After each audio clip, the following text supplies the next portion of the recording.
lugar, una cuestión de interés porque se suele decir que Hamas es un grupo terrorista que actúa, que lo es precisamente porque actúa de manera indiscriminada contra población civil, lo cual es absolutamente cierto. Y es además para efectos prácticos una dictadura en Gaza. Eh, pero claro, el gobierno israelí alega que sus fuerzas armadas sí cumplen con los estándares de derecho internacional humanitario. Por eso es tan preocupante, porque en realidad creo que esto no es cierto, que el presidente de Israel, que no es un halcón, que viene del partido de centro izquierda laborista, diga lo siguiente ante la prensa internacional, cuando se le pregunta, y esto lo han dicho cosas similares, en todo caso diversos dirigentes israelíes, cuando se le pregunta por los civiles que padecen las consecuencias del cerco sobre Gaza, dice, es la nación entera la responsable. No es cierta esa retórica de que los civiles no sabían o no estaban involucrados. Podrían haberse sublevado, podrían haber luchado contra ese régimen maligno que capturó Gaza en un golpe de Estado. En primer lugar, si el mejor servicio de inteligencia de Medio Oriente y uno de los mejores del mundo, el israelí, no sabía lo que estaba a punto de ocurrir, no queda claro por qué el presidente de Israel asume que la población de Gaza tenía más información que el sistema de espionaje electrónico y por drones que lleva a cabo Israel, además de los informantes con los que cuenta en la franja. Pero en segundo lugar, esto de que se levanten contra este régimen maligno, jamás fue enfrentado militarmente por el grupo palestino Al-Fatah, que encabeza la Autoridad Nacional Palestina en Gaza, que trató de desalojarlo de Gaza y fue derrotado.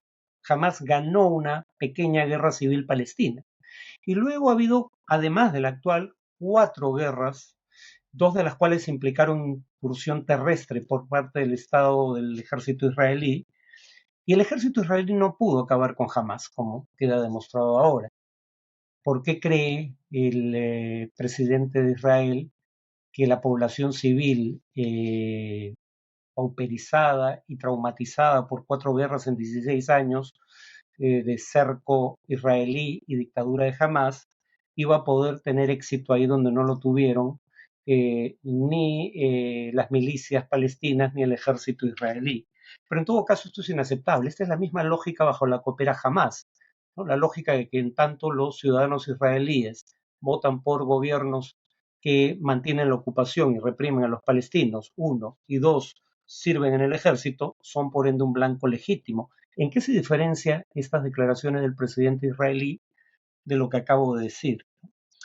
El, bueno, decía, el ejército israelí alega que sí cumple con las normas de derecho internacional humanitario, pero veamos alguna información sobre el tema, ¿no? Por ejemplo, Amnistía Internacional señala en un informe que entre septiembre del año 2000 y febrero de 2017, fuera del contexto de un conflicto armado, las fuerzas de defensa israelíes dieron muerte a 4.868 palestinos en territorio ocupados, 1.793 de los cuales eran niños, y añade lo siguiente, cito, Amnistía Internacional no tiene conocimiento de soldado alguno de Israel que haya sido condenado por causar deliberadamente la muerte de un palestino en los territorios ocupados desde 1987.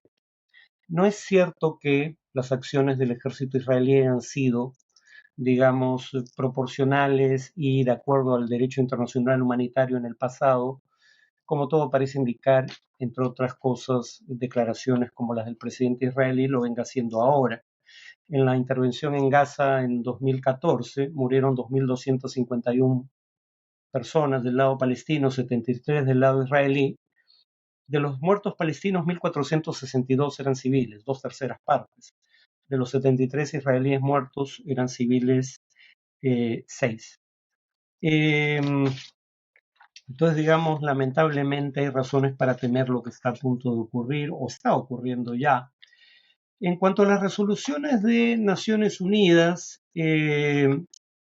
habría que decir lo siguiente, ¿no? Por un lado está la resolución 242, que establece que Israel es una potencia que ocupa territorio por medio de una guerra, la guerra de 1967, lo cual es inaceptable. Ahí se establece por primera vez el principio de que es inadmisible la adquisición de territorios por la fuerza, cuando menos formulado de esa manera, cosa que también ha incumplido, dicho sea de paso, Vladimir Putin en Rusia. Y la resolución 242 de la ONU, del Consejo de Seguridad, le exige a Israel el retiro de los territorios que ocupó en 1967, cosa que no ha hecho al día de hoy. La resolución 446 del Consejo de Seguridad dice a la letra lo siguiente: declara que la política y las prácticas de Israel de crear asentamientos en los territorios palestinos y otros territorios árabes ocupados desde 1967 no tiene validez legal y constituye un serio obstáculo para el logro de una paz completa, justa y duradera en el Oriente Medio.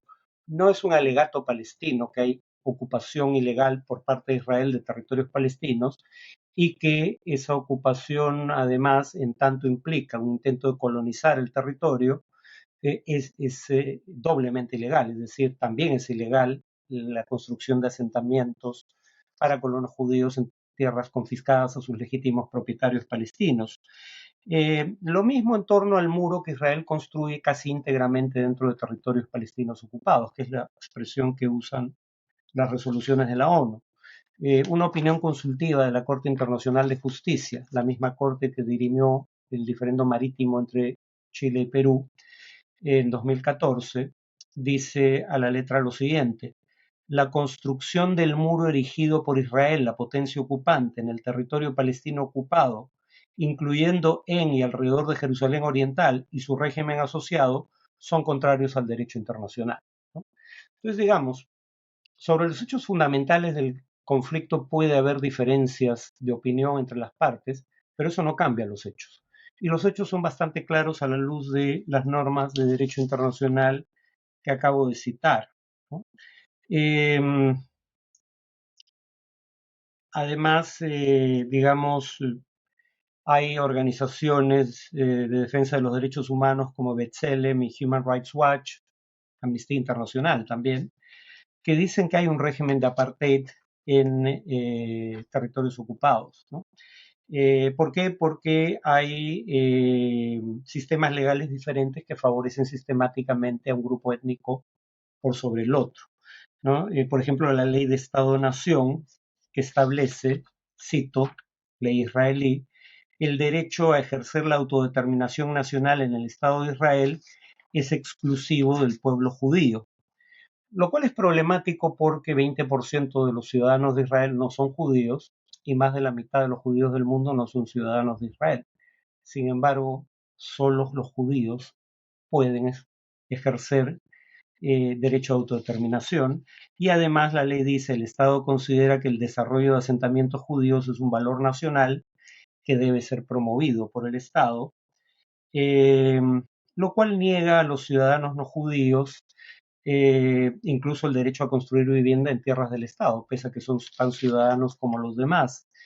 Eh, Nada de esto cambia el hecho, obviamente, de que lo que hizo Hamas es un crimen atroz y que Hamas debe pagar por él, ¿no?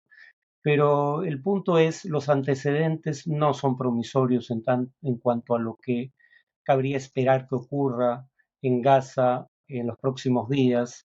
Ya han sido destruidos 18 instalaciones de Naciones Unidas, incluyendo colegios que eran el único refugio relativamente seguro para la población civil gazatí, ¿no? Bueno, haré una única mención al tema del proceso de paz, que no existe, porque no hay negociaciones sustantivas desde cuando menos 2014. Pero claro, cuando se habla del tema de las negociaciones siempre se culpan las partes mutuamente. Yo no voy a entrar ahora en la discusión sobre quién tuvo la culpa de que no haya un acuerdo de paz, solo diría que en este momento esa discusión es absolutamente bizantina e irrelevante. ¿Por qué? Porque los protagonistas del conflicto que vemos ahora son Hamas, que nunca aceptó esos acuerdos de paz, y un gobierno israelí dirigido por Benjamín Netanyahu que tampoco aceptó jamás esos acuerdos de paz.